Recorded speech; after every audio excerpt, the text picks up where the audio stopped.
Hi friends, welcome to Janani Radha bites. இன்றைக்கி நாம் வடை எப்படி செய்யறதுங்கிறத பார்க்க போகிறோம். ஃபுல் ப்ராசஸும் பார்க்கலாம். இன்றைக்கி நான் உங்களோட ஷேர் பண்ண போகிறது ஓமப்பொடி வடாமும் ரிப்பன் வடாமும் நாடா வடான்னு சொல்லுவோம். இப்போ முதல் ஸ்டெப்பு என்ன பார்க்க போகிறோன்னா, வடா மாவு எப்படி ப்ரிப்பேர் பண்ணோங்கிறது. ட்ரை மாவு 5 பங்கு அரிசி எடுத்துட்டோன்னா பச்சரிசி, 1 பங்கு ஜவ்வரிசி எடுத்துக்கணும். நான் ரேஷன் அரிசி யூஸ் பண்ணியிருக்கேன், நல்லா வந்திருக்கு. அதில் இதை மிஷினில் கொடுத்து அரைச்சி எடுத்துன்னு வந்துடணும். நமக்கு வேணுங்கிற அளவு 1 கிலோவோ 2 கிலோவோ மொத்தமாக அரைச்சி வச்சுட்டோன்னா அப்பப்போ யூஸ் பண்ணிக்கலாம்.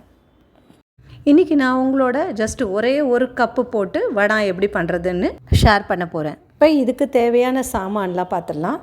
1 கப்பு வடை மாவு, ஒரே ஒரு எலுமிச்சம்பழம் எடுத்துட்டுருக்கேன், 1.5 பச்சை மிளகா, அப்புறம் உப்பு. இப்போ முதல்ல நம்ம இந்த பச்சை மிளகாயும் உப்பையும் சேர்த்து நல்லா அரைச்சிக்கணும். கொஞ்சமாக தண்ணி விட்டுண்டு அரைச்சின்ட்டு வடிகட்டி எடுத்து வச்சுக்கணும். உப்பு காரெல்லாம் நான் கொஞ்சம் கம்மியாக தான் போட்டிருக்கேன். உங்களுக்கு வேணும்னா இன்னும் கூட ஒரு பச்சை மிளகாயும் அது மாதிரி உப்பும் இன்னும் ஒரு 1/2 ஸ்பூன் சேர்த்துக்கலாம். அடுத்ததாக ஒரு லெமன் எடுத்துட்டு இது மாதிரி ஜூஸ் பண்ணி எடுத்து வச்சுக்கணும்.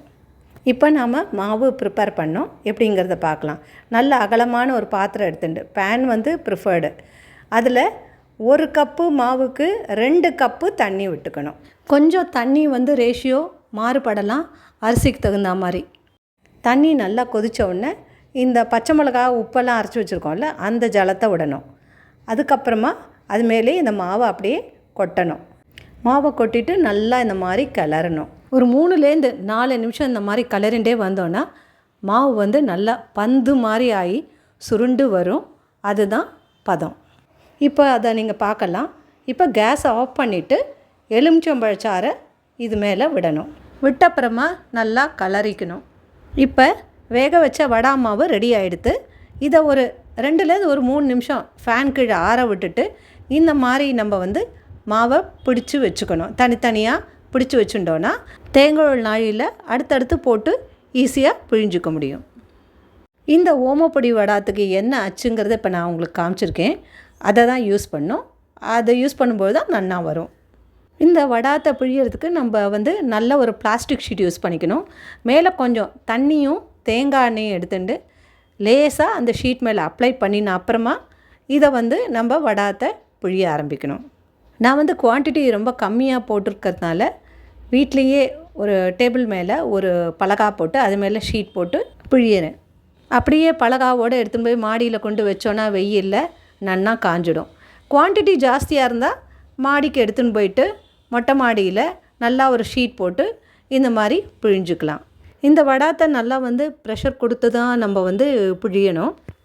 ஒருவேளை மாவு பிழியும் போது ரொம்பவே கஷ்டமாக இருந்ததுன்னா, சுத்தமாகவே பிழிய வரல அப்படின்னா இந்த டிப்ஸை ஃபாலோ பண்ணலாம். ஒரு பாத்திரத்தில் நல்லா கொஞ்சம் வெந்நீர் எடுத்துக்கணும், அடுப்பை அணைச்சிடணும். அதுக்கப்புறம் நம்ம இந்த உருட்டி வச்சுருக்கோம்ல இந்த மாவெல்லாம், அதுலேருந்து ஒரு உருண்டை எடுத்து அந்த வெந்நீரில் ஒரு 20 to 30 செகண்ட்ஸ் போட்டுட்டு அதை எடுத்து அப்படியே பிழிஞ்சால் ஈஸியாக பிழிஞ்சிட முடியும். அது மாதிரி இந்த வடாத்தோட இழை கண்ணு சைஸ்க்கு ஏற்ற மாதிரி அச்சில் இருக்கிற அந்த ஹோல் இருக்கு இல்லையா, அந்த சைஸ்க்கு ஏற்ற மாதிரி அந்த இழை மாறுபடும். அடுத்தது நம்ம பார்க்க போகிறது ரிப்பன் வடா, இல்லைன்னா நாடா வடான்னு சொல்லுவோம். நாடா வத்தல் அப்படின்னு சொல்லலாம். நான் இந்த அச்சை யூஸ் பண்ணியிருக்கேன். நீங்கள் உங்கள்கிட்ட இதே மாதிரி ஷேப்பில் இருக்கிற அச்சை யூஸ் பண்ணி செய்யலாம். ஓமப்பொடி வடா இல்லைன்னா பூ கருவடான்னு இதை சொல்லலாம். இது ஜஸ்ட்டு நம்ம அந்த முறுக்கு பிழியிறோம்ல அந்த மாதிரி பிழியறது. இந்த ரிப்பன் வடாங்கிறது அப்படியே நீட்டாக இழுக்கிறது. ரிப்பன் நாடா தேங்காயெல்லாம் பண்ணுவோம்ல அந்த மாதிரி. ரிப்பன் வடா எப்படி பிழியறதுங்கிறத இதில் நீங்கள் பார்த்துக்கலாம். இந்த மாவை நம்ம டேஸ்ட் பண்ணிவிட்டு உப்பு போருமா என்னங்கிறது செக் பண்ணிக்கலாம். உங்களுக்கு ஒரு வேளை கொஞ்சம் கூட உப்பு வேணும்னா அப்போ கொஞ்சம் லைட்டாக பொடி உப்பு சேர்த்து கூட செஞ்சுக்கலாம். இந்த வடா மாவில் லெமன் ஜூஸ் ரொம்ப அதிகமாக இல்லாத பார்த்துக்கணும். ரொம்ப ஜாஸ்தி ஆகிடுதுன்னா அது சாப்பிடும்போது பல்லில் ஒட்டும். அதனாலே நிறைய பேர் பொரிச்ச வடாத்தை சாப்பிட்றதுக்கு கொஞ்சம் யோசிப்பாங்க. இந்த மாதிரி நம்ம கொஞ்சம் குவான்டிட்டி எடுத்துட்டு ஒரு 2 நாள் விட்டு இப்படி செஞ்சோன்னா நமக்கு ஸ்ட்ரெயினும் தெரியாது. வீட்லேயே நம்ம செஞ்சு சாப்பிட்ட ஒரு திருப்தி கிடைக்கும். நமக்கு தேவையான காரம், உப்பு, இந்த லெமன்லாம் நம்ம அட்ஜஸ்ட் பண்ணி செஞ்சுக்கலாம். அடுத்ததாக வடை இந்த மாதிரி எட்ட உடனே மாடியில் கொண்டு நல்லா வெயிலில் காய வைக்கணும். இப்போ அடிக்கிற வெயிலுக்கு 3 நாள்லேயே நல்லா காஞ்சிடும். நல்லா காஞ்ச உடனே அதை வந்து ஒரு நல்ல ஏர்டைட் கண்டெய்னரில் போட்டு ஸ்டோர் பண்ணி வச்சுக்கலாம். நமக்கு எப்பப்போ வேணுமோ அப்போ வந்து கொஞ்சம் எடுத்து எண்ணெயில் பொரித்து சாப்பிட்டுக்கலாம். நான் கொஞ்சமாக எண்ணெய் வச்சு பொரிச்சிருக்கேன் பாருங்கள். ரொம்ப நல்லா வந்திருக்கு, டேஸ்ட்டாகவும் இருக்குது. ஃப்ரெண்ட்ஸ், உங்களுக்கு இந்த வீடியோ பிடிச்சிருக்குன்னு நினைக்கிறேன்.